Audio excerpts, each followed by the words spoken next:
प्रिय विद्यार्थियों, सुप्रभात। कक्षा 12 की जो हिंदी व्याकरण है उसमें हमारे एक टॉपिक है पत्र एवं प्रारूप लेखन, जिसमें अशासकीय पत्र, निविदा, विज्ञप्ति, ज्ञापन, अधिसूचना आदि हैं जो 2 नंबर के आते हैं। ये जो ज्ञापन है ध्यान से समझना है और उसे करने का प्रयास भी करना है। जो अन्य पत्र होते हैं उसी के समान ही ज्ञापन को मान लिया जाता है, किंतु सार्वजनिक महत्व का पत्र होने के कारण समाचार पत्रों में आदि में इसका प्रचार प्रसार किया जाता है। लोगों को जिससे जानकारी हो उसकी। यहाँ हम ज्ञापन के बारे में समझेंगे। राजकीय पत्राचार में जब अपने समक्ष या अधीनस्थ अधिकारियों अथवा कर्मचारियों को साधारण संदेश देने के लिए जो पत्र लिखा जाता है उसे ज्ञापन कहा जाता है। केंद्र सरकार में विभिन्न मंत्रालय आपस में एक दूसरे को प्राय ज्ञापन भेजते हैं या लिखते हैं। ज्ञापन का कार्य सामान्य पत्र व्यवहार के निकट होते हुए भी उसका प्रारूप काफ़ी भिन्न होता है। राजकीय पत्राचार का यह रूप भारत सरकार या राज्य सरकार के अंतर्गत विभिन्न मंत्रालयों के अधीनस्थ कार्यालयों, प्रभागों, विभागों, अनुभागों या संबद्ध संस्थाओं के बीच प्रयोग में लिया जाता है। केंद्र सरकार में ज्ञापन का प्रयोग मुख्य रूप से क्या क्या उद्देश्य है उसके आधार पर।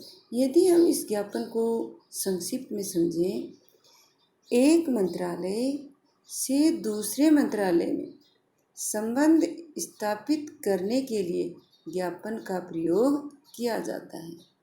ध्यान से देखिए, एक मंत्रालय से दूसरे मंत्रालय में संबंध स्थापित करने के लिए ज्ञापन का प्रयोग किया जाता है। इसमें किसी सम्मान सूचक शब्द का प्रयोग नहीं किया जाता।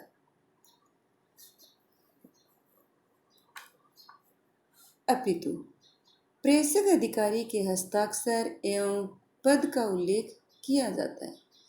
कार्यालय ज्ञापन जिस मंत्रालय को प्रेषित करना है, जिस कार्यालय से ज्ञापन दिया गया है और जिसे भेजना है, प्रेषित भेजना है, उसका वर्णन हस्ताक्षर नीचे पृष्ठ के बाईं तरफ किया जाता है। अब देखिए इसके क्या क्या उद्देश्य हैं। कर्मचारियों की ओर से प्राप्त होने वाले प्रार्थना पत्रों, याचिकाओं तथा नियुक्ति के लिए आए आवेदन पत्रों का जवाब देने के लिए। कर्मचारी हैं, उन्होंने जो प्रार्थना पत्र भेजी है, याचिका लगाई है या नियुक्ति के लिए उन्होंने जो आवेदन भेजे हैं उनका उत्तर देने के लिए ज्ञापन होता है। प्राप्त हुए पत्रों की पावती सूचना भिजवाने हेतु अधीनस्थ अधिकारियों को सरकारी आदेशों के अतिरिक्त किन्हीं अन्य तथ्यों सूचनाओं से अवगत कराने हेतु स्थानांतरण, वेतन वृद्धि, कर्मचारियों की तैनातियों आदि अनेक बातों के लिए राजस्थान सरकार में ज्ञापन प्राय जो तीसरा हमारा बिंदु है, अधीनस्थ अधिकारियों को सरकारी आदेशों के अतिरिक्त किन्हीं अन्य तथ्यों सूचनाओं से अवगत कराने हेतु किया जाता है। ज्ञापन की भाषा हमेशा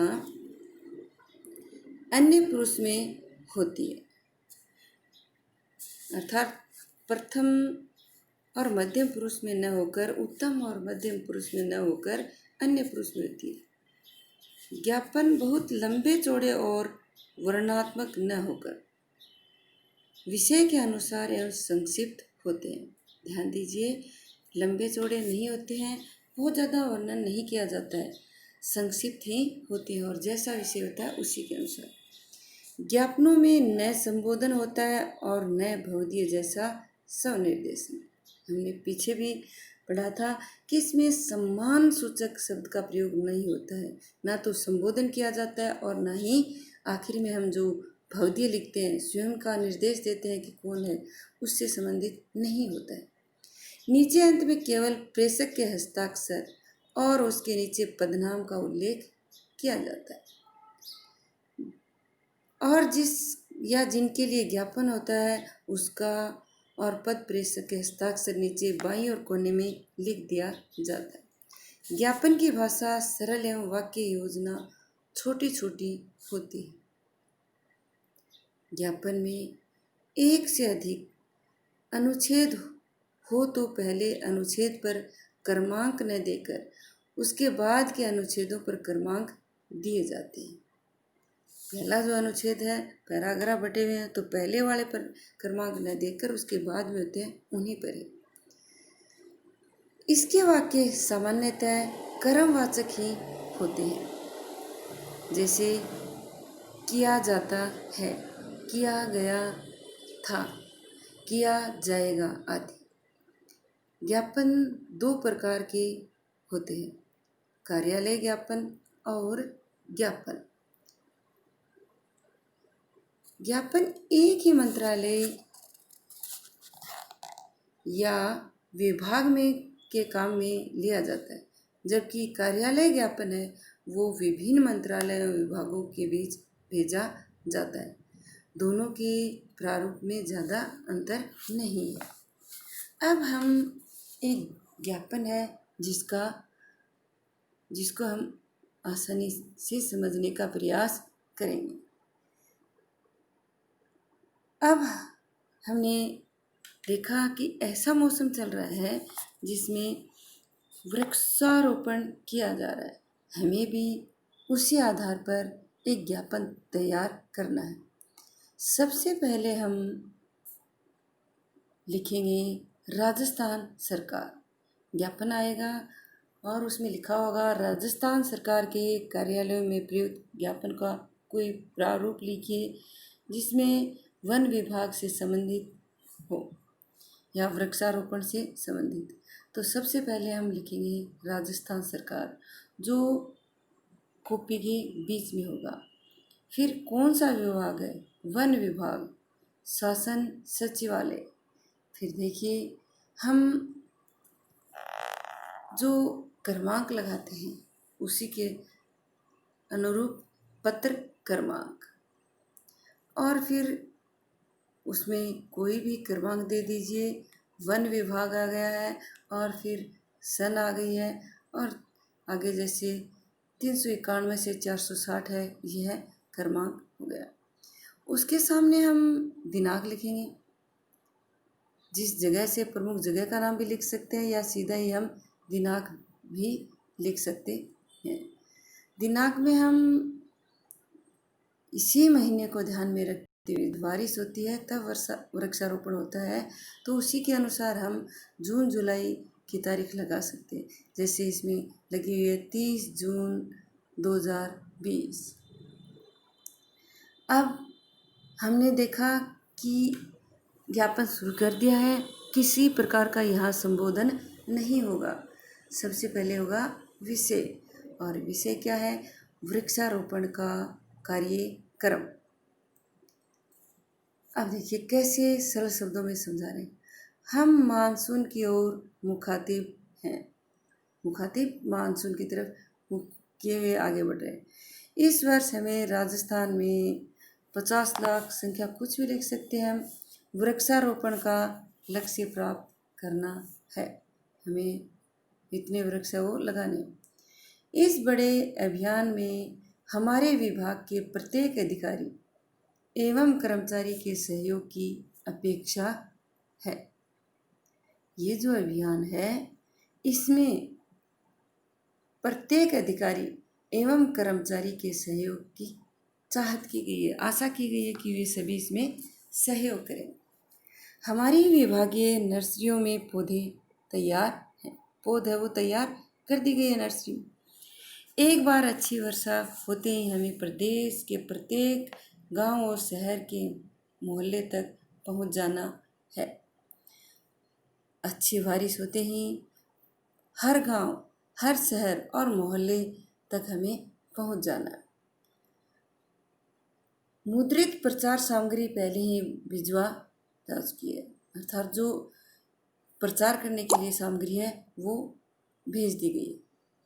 हम हर कार्यालय में अपने अपने क्षेत्र में जनसंपर्क की योजनाएं बनाएं और इस बार हमारे प्रदेश को हरा भरा बनाने के लिए कोई कसर न छोड़े। इस प्रकार से हमने साधारण शब्दों में ही, या ये कहें कि इसे एकदम आसानी से समझ आने वाला, हमने इसी ज्ञापन को तैयार कर लिया। फिर है ये नीचे हस्ताक्षर, और किसके द्वारा? शासन सचिव है, विभाग वहाँ से हुआ और किसी का नाम नहीं है, कह गए लिख दिया गया है।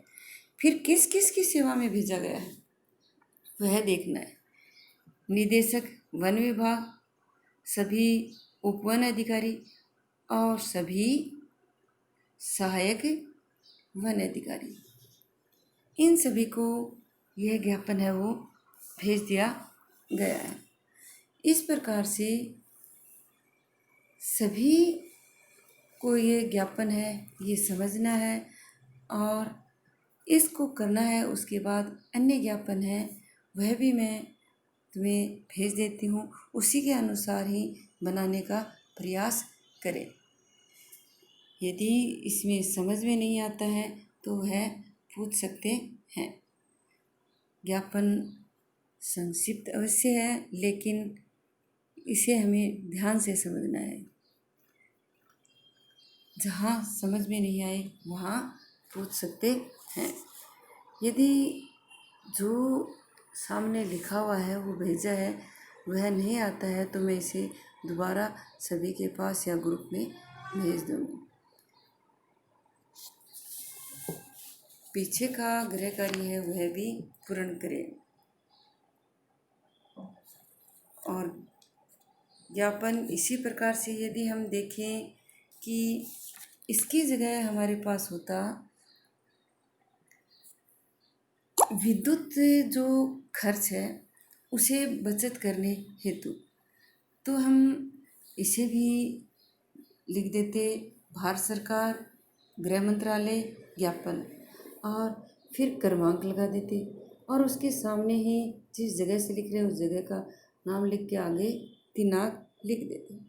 फिर जो हमारा विषय होता विद्युत खर्च में बचत करने हेतु, फिर उसे समझाना है विद्युत के बढ़ते जा रहे संकट से हम सभी परिचित हैं, अतः कार्यालय समय में उपयोग में ली जाने वाली विद्युत का मितव्ययता के साथ उपयोग किया जाए तो हम इस संकट के निवारण में योगदान कर सकते हैं।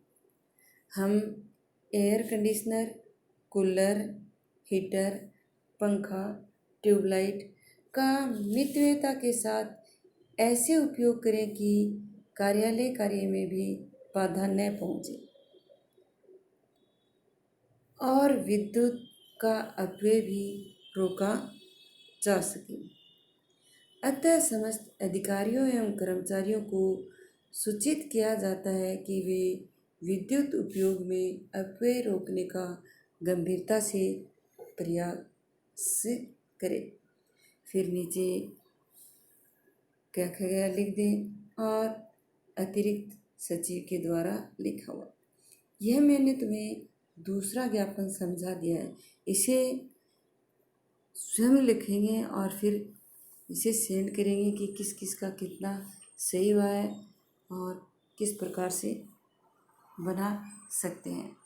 इसी के आधार पर ही हम और ज्ञापन देख सकते हैं। जिस प्रकार से हमारी जो हिंदी भाषा है उसे बचाने से संबंधित भी हो सकता है या अन्य समस्याओं से संबंधित भी ज्ञापन हो सकते हैं। लेकिन हमें ज्ञापन में यह ध्यान रखना होगा कि ना तो हमें सम्मानजनक शब्द से संबोधित करना है और ना ही किसी नाम, अपना नाम है उसका उल्लेख करना है। जिस प्रकार से ये मान लीजिए कि अपनी ग्राम पंचायत के सचिव की तरफ से कलेक्टर को मौसमी जो बीमारियां, मौसम के अनुसार जो बीमारियां शुरू हो जाती हैं, उनकी रोकथाम के लिए ज्ञापन लिखा जाए। तो सबसे पहले हम कॉपी के बीच में ज्ञापन लिख देंगे, फिर हम पत्र क्रमांक लगाएंगे और उसी के सामने ही दिनांक लिख देंगे। और हमें विषय लिख के फिर लिखना है मौसमी बीमारियों के उपचारार्थ चिकित्सकों की नियुक्ति के संबंध में। फिर हमें बताना है प्रतिवर्ष की भांति इस वर्ष भी मौसम बदलते ही गांव में अनेक बीमारियां, मौसमी बीमारियां हैं, उनका प्रकोप बढ़ गया है। इस वर्ष स्थिति कुछ अधिक है वो खराब नज़र आ रही है। ग्राम पंचायत के क्षेत्र में एक डिस्पेंसरी है, परंतु उसमें आवश्यक दवाइयों का अभाव है और चिकित्सक भी नियुक्त नहीं है। और फिर इस संबंध में चिकित्सकों की एक टीम है, उसे भेजने का कष्ट किया जाए, और वो भी किस लिए? जनता के भले के लिए, हित के लिए। फिर नीचे नीचे हम उल्लेख कर देंगे। आजकल जो ज्ञापन लिखे जाते हैं उनमें संबोधन भी किया जाता है, सम्मानजनक और भवदीय भी लिखा जाता है, लेकिन पहले इनमें बहुत अंतर था। तो यदि हम संबोधन भी करते हैं तो उसमें हमें कोई नुकसान नहीं है। तो हम संबोधन के आधार पर भी इन्हें शुरू कर सकते हैं। किसे लिख रहे हैं उसे सेवा में लिख दें, प्रेषक है वो पहले अपना वर्णन कर दे और फिर भवदीय भी। अब जितना समझ में आए उसी के अनुसार ही स्वयं बनाने का प्रयास करें, जिसमें तुम्हें ज्ञापन तैयार करना है वृक्षारोपण वाला, और साथ ही विद्युत खर्च से संबंधित है वो। धन्यवाद।